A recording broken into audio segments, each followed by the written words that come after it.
And we continue with this incredible story of things that went on at this remote ranch in Utah with our guests Colin Kelleher and George Knapp. We'll be back with both of them in a moment on Coast to Coast AM. A little bit later on in the program tonight, we're going to chat with George a little bit about Area 51, and I'm then going to open up the phone lines to give you an opportunity to talk with both of them about some of these very strange things right here on Coast to Coast AM.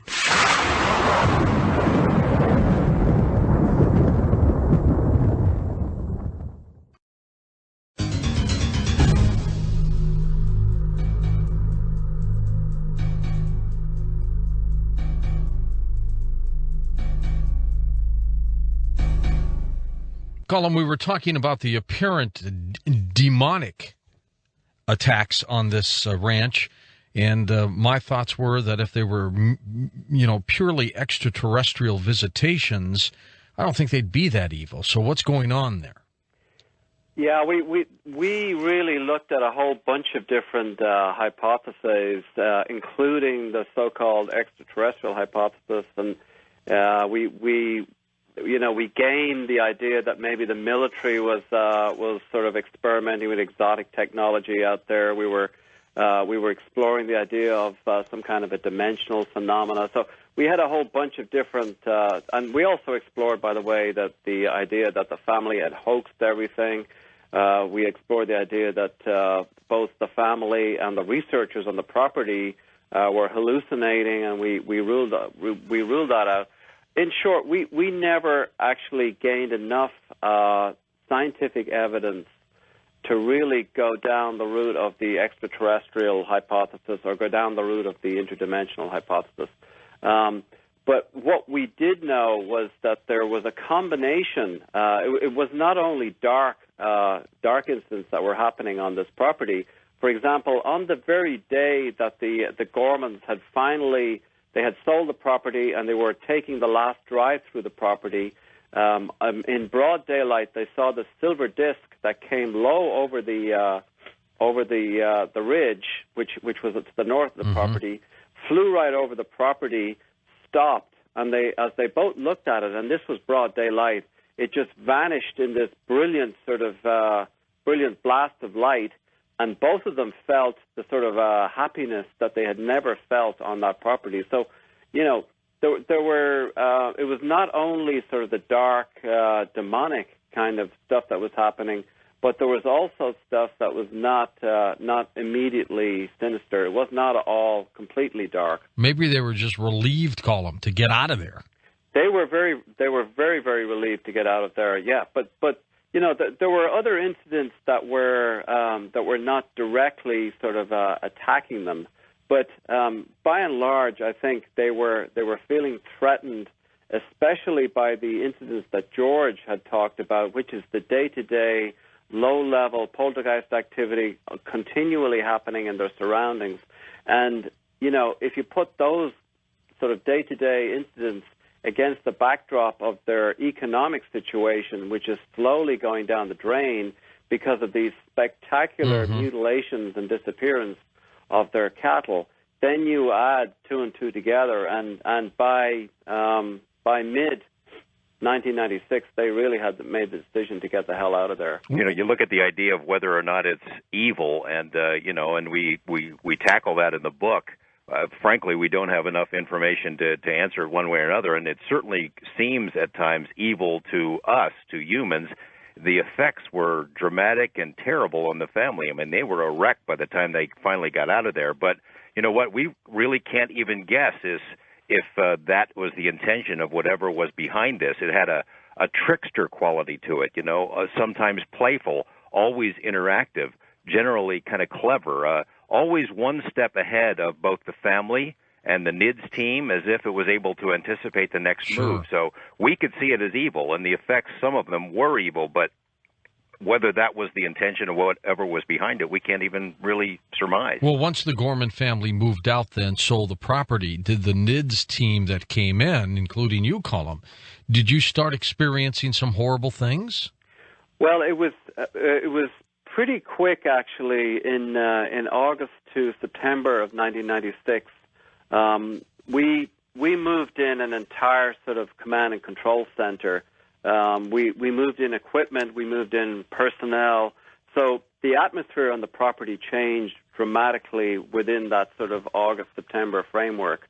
You know, it was no longer a terrified family living in their, in the single room for protection of their homestead. It was now people out there tramping on the fields, people with equipment out there at 2 and 3 a.m. trying to measure stuff. So within probably a month or two of being on the property, we did see we were there all the time. We had instruments, so we did see some objects in the distance that were behaving unlike any aircraft, any satellite, any helicopter, any flying object that we'd ever seen.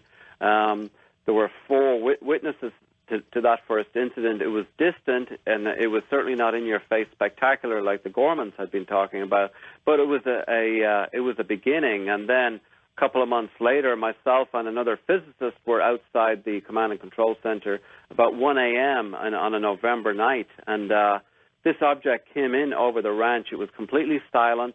It was moving at least at the speed of a jet fighter. It's impossible to tell either the altitude or the distance at night, obviously. But this thing came so quickly over the Command and Control Center, did a 180 degrees, and then headed back north very, very quickly.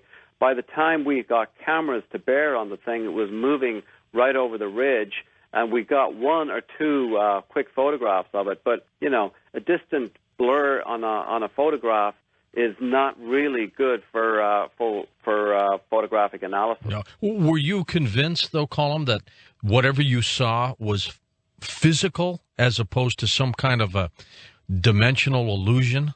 We really, at that early stage, and this was very, very early stage, September to November of 1996, those couple of incidents really, there was no way of telling what they were. I mean, they didn't conform to anything we knew about. But, you know, as 1997 began to dawn and sort of March 1997 came around, and we investigated the daylight dismemberment of a calf on the property within a couple of 100 feet of the Command and Control Center. That was really something that got our attention, because it was the physical mutilation of an 84-pound calf in broad daylight, and the rancher and his wife were only 300 yards away. They were in the same field, having tagged the animal. This calf was completely devoid of internal organs. Its ribs were jutting into the sky. There was not a single drop of blood on the animal, and this all happened in broad daylight with the 2 people only 300 yards away. They did not see anything. They did not hear anything. The NIDS investigative team, including a veterinarian pathologist, arrived within hours of that incident. We were standing over the animal, did a complete necropsy, videotaped the crime scene, treated it exactly like a crime scene, a forensic, and did the usual forensics. Veterinary pathologists during the necropsy found that a sharp instrument had been used to remove the ear, took samples, sent them to 2 independent labs, and the labs came up with exactly the same thing. Sharp instruments had been used to dismember that calf in broad daylight with a couple of witnesses 300 yards, you know. And I'm sure, had there been somebody there doing this, they would have seen him, right? Well, that was definitely what we took from it. And, you know, immediately as part of the investigation, we engaged a professional tracker who makes a living actually, tracking. That tracker went through the property, a radius of a quarter of a mile around the dead calf, and found no tracks to speak of that were, discernible. Absolutely staggering. Okay, so when the NIDS group took over the ranch and some of the people started moving in there for testing purposes, what kind of equipment did they bring in? What was the method to start figuring out what was going on there? Since this was a 480-acre property, you know, we decided that the best way to cover this property was to have portable equipment to be ready at the drop of the hat to go a couple of or a mile or 2 this way or that way. So we had a variety of electric field, magnetic field detectors, alpha, beta, gamma, X-ray detectors. We had digital camcorders and cameras. We had night vision technology. But we also had a handheld spectrometer, which was hooked up to a laptop. We had a Fresnel lens to collect light through a spectrometer, which would dump in real-time data onto a laptop. Any analysis of unusual lights on the property. The reason that was important is that for 50 years, people have been trying to obtain spectra, real spectra from the so-called UFO phenomenon, based on the idea that if you know what chemical elements go into making a light, you have at least some idea of what's behind that light. So we had this portable spectrometer that we carried with us, in addition to all of this equipment. So it was not the usual sort of investigation that people normally carry out into these phenomena. We were fully funded and fully equipped due to the vision and the largesse of Robert Bigelow. Sure. What other incidents, George, were out there of the horrible kind? Well, I'll tell you one that's very disturbing, and it goes back to what I was saying about the trickster quality of this phenomena, okay. And it dealt with the bulls. The family had these 4 prized bulls, 2,000 pounds each, very valuable animals. And at this point, the rancher and his wife had already lost a big chunk of their herd. They're driving to town, and they comment to each other almost in an offhand way, "Man, if we lose one of these bulls, we're in serious trouble." They come back a short time later. All 4 of the bulls are gone. They're out of the corral. They're gone. They're missing. So they're sort of panicked. They start looking around for the animals. Inside this corral is this metal trailer that's used for storage purposes. There's only one way into it. This door is locked. It's wired with this thick wire. And so the rancher, he can't find the bulls. Almost on a whim, peeks up into this tiny little slit at the top of the corral, at the top of the trailer, and looks inside. There are all 4 of the bulls crammed inside this trailer up against each other, almost as if in a trance. Now, these are powerful animals, surly animals. You'd have a heck of a time getting one of them in, let alone all 4 of them. He yells to his wife, "Hey, they're in here." And when he makes that sound, the bulls wake up out of this trance and start kicking the heck out of the sides of this thing. It really goes back to the trickster quality. The animals weren't harmed, but it was clear that something was really messing with their minds. There was an additional incident that really is disturbing when Colum and the team were there, where they saw these gigantic eyes perched in the top of this tree. I mean, giant cat-like eyes. And there was some other object, animal on the ground, large bear-type thing, Bigfoot-type thing. The rancher takes off in his truck with his gun. Colum and another scientist were following in another vehicle. The rancher jumps out and point-blank fires at these animals. He's sure that he hit both of them. Something falls out of the tree, though the object, the animal, whatever it was on the ground, basically disappears. At the time, it was winter. There was snow still on the ground, so the team grabs flashlights and starts chasing. And it's a statement to the bravery of the team and the rancher. They start chasing what they think is a large wounded animal. They find a giant footprint in the snow. It's like a raptor. It's this 3-toed thing, but Colum can describe it better than I. They never found another footprint, never found any blood, but in essence, it was like a dinosaur in this tree. That also, like the wolf, was bulletproof. Pretty scary stuff. Oh, Colum, could these have been extraterrestrials? I mean, we've heard the stories of reptilians and things like that. Or do you think it's something else? Well, the problem with these animals or whatever they were was they had the nasty habit of leaving absolutely the minimum of evidence behind that we could go after, and that's why NIDS was really set up was to use the scientific method and forensic methodology to go after whatever evidence was left. So, we were left with a single footprint in the incident that George just described. Luckily, we had a body from the calf to go after, and we used the best in forensics to establish that this was not sort of some kind of predator arriving.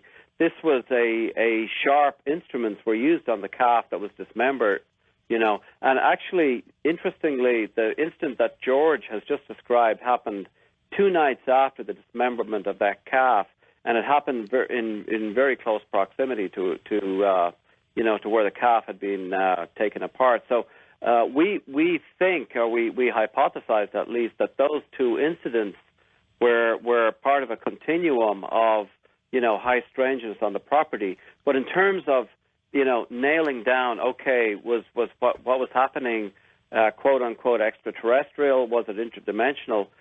The kinds of fleeting evidence that were left behind we just were not able to grab on and to test and eliminate hypothesis, given the dearth of evidence from this particular incident. What's happening to the property today? Who owns it? What's going on there? NID still owns the property. It's still being under 100% surveillance, 7/24. There are 2 personnel on the property who are watching all of the time. They report to NIDS. So it's an ongoing surveillance operation. It is at a much lower level than was happening in 96, 97, and 98. But the research still continues. Are bizarre things still happening there? There are sort of peaks and valleys. There are still things happening there, yes. We should point out that this thing, that the whole scenario changed when NIDS arrived and took up residence and the family left. I mean, instead of the family being terrorized and hunted, the NIDS team was hunting whatever this thing was, and it seemed to indicate that it didn't like it. There was one very dramatic incident that happened, almost a statement from this phenomena or intelligence, that it didn't like being photographed. NIDS had established a series of wide-ranging video equipment on the top of telephone poles that could cover a great deal of the pasture and the ranch and look for evidence of whatever popped up. Well, something went up one of these poles, ripped out the guts of the video gear, tore out all the wires. Not only did that, but the wires had been attached to the telephone pole with this thick tape that had been baked in the sun. It took all that tape away as well. Well, when this incident occurred, the team immediately realized, hey, we've got other cameras that could focus on this pole. We should be able to back up the tape, figure out the time it happened, and we'll see whatever or whoever did this. When they backed up the tape, they basically saw nothing. Whatever did it was invisible. I think there was some subsequent photo analysis or heightened visual quality column. What did you see? Well, we brought all of the tapes back to Las Vegas, and this happened at 8:30 at night in the summer, so there was still enough light in order to increase the resolution by digital analysis. When we increased the resolution, we could actually see the tiny red lights underneath the video cameras going off as power was cut from the 3 cameras. But at the same time, there was no evidence of anything living or otherwise near those cameras as they lost power. Now, the resolution was good enough to see the lights going off. It was not good enough to see the actual wiring being ripped out of the cameras, but we could correlate almost exactly the timestamps on all 3 video cameras that lost power, and correlate it with the timestamp on the camera that was watching the 3 cameras as they lost power, and they both matched exactly. So there was no monkeying around with time in this whole thing. I mean, the simple fact of the matter was that something ripped out the wiring in full view as it was being filmed, in full view, and it was not visible on the film. And the lesson we've sort of derived from that is whatever this thing is or was doesn't like to be photographed, doesn't like to be hunted, and it was making a sort of a definitive statement to that effect. I mean, because that's when things sort of went underground. Whatever it is kind of went into hibernation. The dramatic incidents decreased to the point where NIDS no longer felt it was necessary to have Colum and his colleagues up there 24/7. And so that's where it is now. And it's obvious that this creature, whatever it may be, this entity, doesn't want anybody around. We'll be back in a moment with Colum Kelleher, George Knapp on Coast to Coast AM. Well, next hour we'll open up the phone lines for you. We'll be back in a moment. We'll continue talking. I want to get both their take now. They're See what kind of conclusions they've come to about this property, this remote ranch in Utah. We'll also talk with George Knapp about Area 51, get his take on that. You know, he broke some big stories a few years ago. We'll be back in a moment on Coast to Coast AM.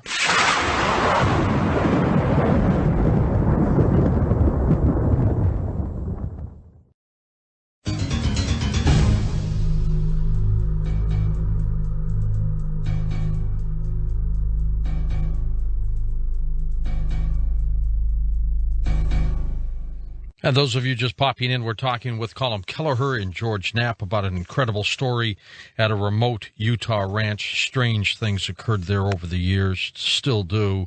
The National Institute for Discovery Science, NIDS, owns the property now. George and Colm, I'm going to ask you both just to step out a little bit and give us your own conclusions on just what the heck you think has been going on this ranch. Colm, we'll start with you first. What do you think? What's your gut tell you? Well, my gut tells me that there was something that during 1997, when the NIDS investigators were on the property, every time we were on the property, something was happening, you know, and there's a litany of incidents beginning in March 1997 going all the way through. That's something did appear to have some kind of an intelligence. And what that intelligence was, I still have no idea. But there was a sense during that 6-month period in 1997 when all hell was breaking loose. Every time we were on the property, stuff was happening. We were engaging, chasing these orbs of light around a particular homestead in the middle of the property. Red orbs were attacking cattle. The strange creatures were appearing, disappearing. We had a really spectacular incident with a black humanoid type creature crawling through some kind of a tunnel, visible in infrared, but not visible with the normal cameras. All of that added up to some kind of an intelligent phenomenon. Now, was this a Grand Central Station?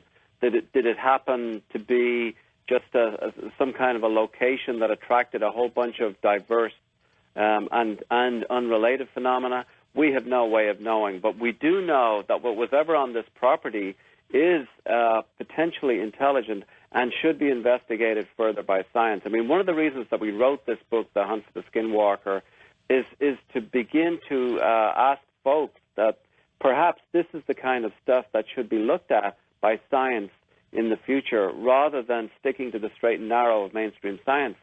This kind of phenomena needs to be investigated as a door to opening the discovery process. I mean, after all, it is the discovery of the study of anomalies that does automatically lead to the discovery process, and it can actually catapult the discovery process. Sure. George, how about you? What about your thoughts? Same sort of a theme. I mean, it definitely is an intelligence. It seems capable of manipulating events and matter and minds in ways that we really don't understand. It provides tantalizing hints and tidbits of information about a new understanding of reality. I mean, that's sort of the bottom line of the book, without firm conclusions, is that this it seems to be pointing the way toward some new kind of understanding, maybe leading us down a path to a new understanding of the world around us. Maybe it's that the fact that there are other dimensions, that there are other intelligences, that we're a small part of a very big picture. And it's worthy of study by people certainly smarter than me. If we can add anything to the larger picture, it's that people need to take this stuff seriously. And I think when the lessons of the ranch and subsequent studies, hopefully subsequent studies, hit us all, it's going to be a mind-numbing, dramatic, fundamental change in the way we view the world around us, and something on the level of the Copernican revolution. I think it's going to be dramatic. What do you think I sound like Stephen King here. What do you think it wants? Well, it could be sort of toying with us, giving us hints, maybe a little bit at a time, not to lead us too fast toward these conclusions. It may have been going on for a long time. The fact that it incorporates UFOs, Bigfoot, poltergeist, cattle mutilations, Indian native lore, things of that sort, almost hints that all of this stuff may be somehow interrelated. That there's a new way to look at this that we just haven't figured out yet. Did you two ever think about bringing exorcists, psychics, remote viewers, anybody else like that had this kind of sensitivity to the paranormal on the ranch? Well, that happened, Colum. Yes, actually, we employed several different remote viewers at different times to specifically investigate the question you just asked, and we had some absolutely uncannily accurate descriptions of the property from people who never visited the property. You know, they were given the usual geographical coordinates as remote viewers do, and they were asked, to visualize what was going on. And one person in particular in 1997 drew the most accurate picture of the ranch I've ever seen, sight unseen, just by the geographical coordinates. Other remote viewers actually explored the property, walked around. NIDS at the time was definitely focused on the scientific method, but we were definitely also open to using whatever armamentarium that the remote viewers could provide us with, to provide leads, to provide new directions for research, to maybe to focus on specific locations for employing surveillance cameras or whatever. The bottom line is we were totally open to using remote viewers. Were there ever any eyewitnesses to touchdowns of craft or anything like this? I know earlier you were talking about seeing three almost like burned out areas where the dogs ran into the woods, but any specific hard evidence there? Well, there were, when we went onto the property, the Gorman family gave us a tour, and there were several locations on the property where these gigantic scoop marks had removed about 200 pounds of soil from the ground, and by the time we got to them, they were a couple of months old. But you could definitely see the indentations. And according to the family, when they first discovered them, it was like this gigantic cookie cutter had just come into the soil and removed 200 pounds. So that was a set of incidents that happened before the NIDS team actually arrived on the property. But while we were on the property, there were no obvious incidents of touchdowns on the property. There was one very dramatic incident early in the Gormans' tenure on the property. Their first, what we would call UFO incident. There was what they thought was an RV. There's only one way to get onto the property. They saw this what looked like a big square-looking recreational vehicle down in one of the pastures. And the rancher said to us, well, somebody got lost. Let's go down there and help them out. And as they're walking toward this thing, its lights are on, what they thought were headlights, and it starts moving toward them kind of slowly. And then as it's moving toward them, it starts rising off the ground and floated over the treetops and out into the sky and out of sight. That was I believe, Colum, their first, what we would call UFO experience. Yeah, that's right. And as it took off over the trees, it was perfectly silhouetted against the western sky. The thing looked like basically a large flying refrigerator. I mean, in terms of aerodynamics, where does that come from? Now, that's a pretty big area, 400-plus acres. But were there other reports of UFO landings or anything like that on other neighbors' property? Oh, yes, definitely. We actually, as part of the investigation, we interviewed all of the neighbors. We interviewed dozens and dozens of people stretching in, miles radius around the property, and we came up with dozens and dozens of different stories of objects landing on the property, close encounters with objects, Mexican hat-shaped UFOs that were seen by the neighbors just down the way, like a few hundred yards from where the command and control center was. So there was a litany of different types of craft that were seen by different people over the previous 10, 20, 30 years in the Uinta Basin, and specifically within a couple of 100-yard radius of the ranch. Multiple witnesses had seen those things. Well, both of you, great job on the work, Hunt for the Skinwalker. What's been the reaction to the book so far? Well, I mean, the public is certainly interested. We don't have any sales figures, but it's got a lot of chatter. A lot of people are talking about it. It's doing pretty well on Amazon.com. We've had some distribution problems, at least here in Las Vegas, and a lot of folks saying that they can't get it. A lot of discussion on Internet sites and different chat groups, generally favorable. Some people have taken us to task for a couple of things that were beyond our control, one being that we're unable to use the real names of the people involved, at least some of the people involved. Gorman is not the name of the family, and it really boils down to a promise that NIDS made to this family after they'd been terrorized and were completely decimated by their experiences. Colum and his team had promised, hey, we're not going to do anything that's going to draw any more attention to you folks. They've since left the state. They're living somewhere else and trying to start a new life, and didn't want this to follow them, so we've kept our promise. And that's bothered some people that we don't reveal the real names. It's bothered some people that we don't have photographs in the book, because there were a lot of photographs taken. It's not a real complicated story about why that didn't happen.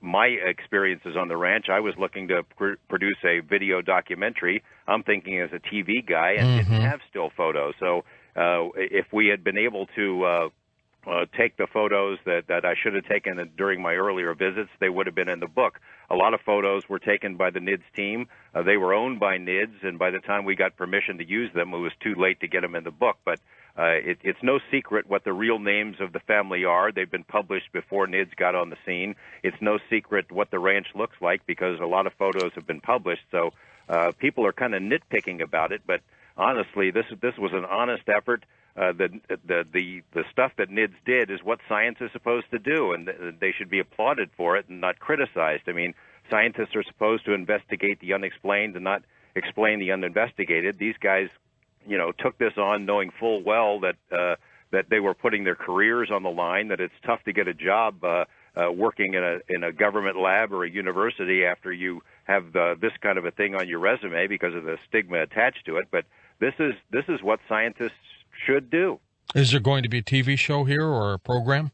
Well, I started working on the documentary in 2002 with the permission of Mr. Bigelow. With the help of Colum, we've documented and photographed every inch of the ranch, interviewed a lot of the folks who've seen things, accumulated an incredible amount of info, and I'm working on a documentary right now. When might we see it, George? I would say early March. Very good. That's not too far away, is it? This year's already going by. Here we go. Well, I'll tell you what, George, let's take the next 5 minutes or so, talk a little bit about Area 51, and then we'll take phone calls next hour with you and Colum. You've got a lot of experience with Area 51, extremely infamous area. What do you, at this point now in your career, and with the years of experience, what do you think has been and is going on there? Well, at this point, I would say that there really were some craft out there at one point. Area 51, as you know... and you're talking about extraterrestrial craft. Well, I think so. I mean, I can't prove it, but, and I'm not just basing this on Bob Lazar's story. He's a controversial figure in ufology, and for better or worse, I'm the guy that unleashed him on the world. But he's not the only source. Over the years, I have more than 24 people who've worked at the base at different times, 50s, 60s, 70s, and 80s, who've all told me bits and pieces of the same story, that they've seen the craft out there, these disc-shaped craft, classic flying saucers, either flying or in hangars and sequestered away, and I believe them. It's not something that we're ever going to be able to prove. I don't think the government's ever going to open the doors and say, here are the flying saucers, come in and kick the tires. But these are people who told me their stories under duress, who were extremely worried about what would happen to them if their identities were revealed. And I got to know some of them pretty well. Many of them were, after they telephoned me and we talked, were visited by government agents who scared the hell out of them and told them to keep their mouths shut. I mean, one right after another. I think something really was going on out there. A lot of folks chalk it up to a disinformation exercise, psychological warfare. Maybe they were trying to, distract attention from something that really was going on. Well, if that was the case, it was a miserable failure because as a result of my stories, I mean, tens of thousands of people have trekked out into the desert to see whatever it is that's flying around out there. Every major news organization in the world has visited the property, even though for a long time they gave me a pretty bad time about it and still do. And I think it was there for a while.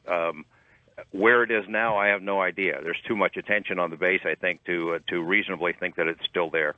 Do you remember the movie Independence Day? Sure. And they took the alien to that Area 51 area. I think that's a pretty accurate portrayal of what might have been going on there. Well, it's pretty close, I think. I remember watching a special premiere of that movie that they had in Las Vegas, and people were watching the part where the Secretary of Defense finally tells the president, yeah, well, there really is an Area 51, and maybe we had aliens out there, and the audience they all nudge each other. See, it's true, that they needed a movie to convince them that this was really going on. I think it was, and I've taken a lot of grief over it over the years, but so be it. At this point, do you believe that Bob Lazar indeed was who he says he is? Well, I do, and I know there are weaknesses in his story, which I've admitted from the beginning. I have a hard time believing that he ever got the degrees that he claimed to have earned, because the paper trail just doesn't prove it. But I lived through a lot of this stuff with Bob. There were people following us around for a long time. They were bugging phones, broke into his house, did a lot of crazy stuff, and I think that he's telling the truth as he knows it. Now, whether or not they messed with his head, well, I think there's a pretty good chance that they did. But I believe that he is telling the truth as he knows it. George, somewhere along the line, we've got to figure out a way where you can be a correspondent and do some reports for us here on Coast to Coast. I know you're very busy with your television responsibilities, but because you're down in that area that we're very interested in, we got to work something out with you. Happy to do it. You tell me how. Okay, well, let's think about that. I'll powwow with Lisa, and we'll see what we can come up with, because I definitely would like you to be part of Coast to Coast. I mean, you are what we always need here, and that's a good, solid news person with an investigative mind who understands this area. And not a lot of people do, as you well know. Well, I appreciate that. Well, Column 1, we're going to keep you next hour for phone calls along with you, George Knapp. And when you want to call and talk to both of them, you can talk about this ranch in Utah. You can talk with George about Area 51 or anything else. As you know, Colum Kelleher has also talked about crop formations on this program before. He's done a number of series of work there. Colum, anything new in that arena?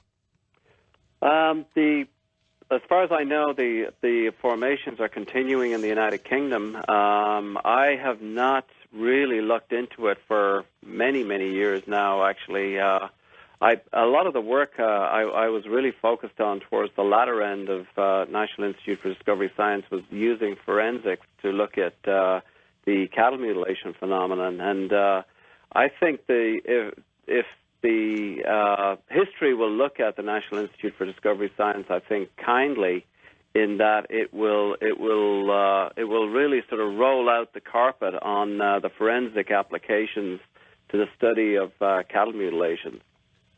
All right, well, stick with us. We'll be back in a moment. We'll open up the phone lines. Our guests, George Knapp, investigative reporter, award winner, and Colum Kelleher, researcher, right here on Coast to Coast AM. Don't go away.